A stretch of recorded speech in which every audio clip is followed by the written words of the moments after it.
नमस्ते दोस्तों। इस कहानी का नाम है अक्ल की दुकान। ये बहुत ही मनोरंजक कहानी है। कहानी कुछ इस प्रकार है। एक लड़का था जिसका नाम था अर्जुन। जैसा नाम वैसा ही रूप। अक्ल में भी उसका कोई मुकाबला नहीं था। काफ़ी तेज और समझदार लड़का था। एक दिन उसने घर के बाहर बड़े बड़े अक्षरों में लिखा, यहाँ अक्ल बिकती है। उसका घर बाजार में था। हर आने जाने वाला व्यक्ति वहां से गुजरता। हर कोई देखता, हंसता और आगे बढ़ जाता। पर अर्जुन को विश्वास था कि उसकी दुकान एक दिन जरूर चल निकलेगी। एक दिन एक अमीर महाजन का बेटा वहां से गुजरा। दुकान देखकर उससे रहा नहीं गया। उसने अंदर जाकर अर्जुन से पूछा, यहाँ कैसी अक्ल मिलती है और उसकी कीमत क्या है। अर्जुन ने कहा, यह इस बात पर निर्भर करता है कि तुम इस पर कितना पैसा खर्च कर सकते हो।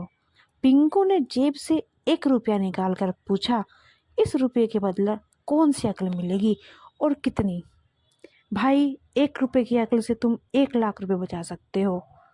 पिंकू ने 1 रुपया दे दिया और बदले में अर्जुन ने एक कागज पर लिख कर दिया, जहाँ पर दो आदमी लड़ झगड़ रहे हों वहाँ खड़े रहना बेवकूफ़ी है। पिंकू घर पहुंचा और उसने अपने पिता को कागज दिखाया। कंजूस पिता ने कागज पढ़ा तो वह गुस्से में आग बबूला हो गया। बस फिर क्या था। पिंकू को खोजते हुए वह पहुंचा अक्ल की दुकान। कागज की पर्ची अर्जुन के सामने फेंकते हुए चिल्लाया, वह रुपया लौटा दो जो मेरे बेटे ने तुम्हें दिया था। अर्जुन ने कहा, ठीक है लौटा देता हूँ, लेकिन शर्त यह है कि तुम्हारा बेटा मेरी सलाह पर कभी अमल नहीं करेगा। कंजूस महाजन के वादा करने पर अर्जुन ने रुपया वापस कर दिया। उस नगर के राजा के यहाँ 2 रानियां थीं। एक दिन राजा अपनी रानियों के साथ जोरी बाजार से गुजरा। दोनों रानियों को हीरे का एक हार पसंद आ गया। दोनों ने सोचा महल पहुंचकर अपनी दासी को भेजकर हार मंगवा लेंगी। संयोग से दोनों दासियां एक ही समय पर हार लेने पहुंची। बड़ी रानी की दासी बोली, मैं बड़ी रानी की सेवा करती हूँ, इसलिए हार मैं लेकर जाऊंगी। दूसरी बोली, पर राजा तो छोटी रानी को सबसे ज्यादा प्यार करते हैं, इसलिए हार पर तो मेरा ही हक है। पिंकू उसी दुकान के पास खड़ा था। उसने दासियों को लड़ते हुए देखा। दोनों दासियों ने कहा वे अपनी रानियों से जाकर शिकायत करेंगी। जब बिना फैसले के वे दोनों जा रही थी, तब उन्होंने पिंकू को देखा। वे बोली, यहाँ जो कुछ भी हुआ तुम उसके गवाह रहना।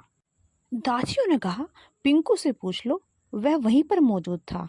राजा ने कहा, बुलाओ पिंकू को गवाही के लिए, कल ही झगड़े का निपटारा होगा। इधर पिंकू परेशान, पिता हैरान। आखिर दोनों पहुंचे अक्ल की दुकान। माफी मांगी और मदद भी। अर्जुन ने कहा, मदद तो मैं कर दूं, पर अब जो मैं अक्ल दूंगा उसकी कीमत 5,000 रुपये है। मरता क्या ना करता। कंजूस पिता ने कुढ़ते हुए दिए 5,000। अर्जुन ने अक्ल दी कि गवाही के समय पिंकू पागलपन का नाटक करे और दासियों के विरुद्ध कुछ ना कहे। अगले दिन पिंकू पहुंचा दरबार में, करने लगा पागलों जैसी हरकतें। राजा ने उसे वापस भेज दिया और कहा, पागल की गवाही पर कौन भरोसा कर सकता है। गवाही के अभाव में राजा ने आदेश दिया, दोनों रानी अपनी दासियों को सजा दें, क्योंकि यह पता लगाना बहुत ही मुश्किल है कि झगड़ा किसकी वजह से शुरू हुआ था। अब दोनों रानियों की दासियां बड़ी खुश हुई, लेकिन जो छोटी रानी थी उसको बहुत गुस्सा आ गया। पिंकू को पता चला कि छोटी रानी उससे काफी नाराज है। फिर वह अपनी सुरक्षा के लिए परेशान हो गया। फिर से वह पहुंचा अक्ल की दुकान। अर्जुन ने कहा, इस बार अक्ल की कीमत होगी 10,000। पैसे लेकर अर्जुन ने बोला, अब तुम्हारे पास एक ही रास्ता है, तुम वह हार खरीद कर रानी को उपहार में दे दो। पिंकू सख्ते में आ गया और बोला, अरे ऐसा कैसे हो सकता है, उसकी कीमत तो 1 लाख रुपए है। अर्जुन बोला, कहा था ना उस दिन भाई जब तुम पहली बार आए थे, 1 रुपए की अकल से तुम 1 लाख रुपए बचा सकते हो।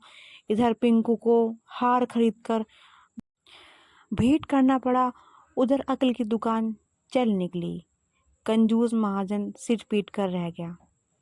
दोस्तों आपको ये कहानी कैसी लगी प्लीज़ कमेंट में बताइएगा। Thank you so much. Thank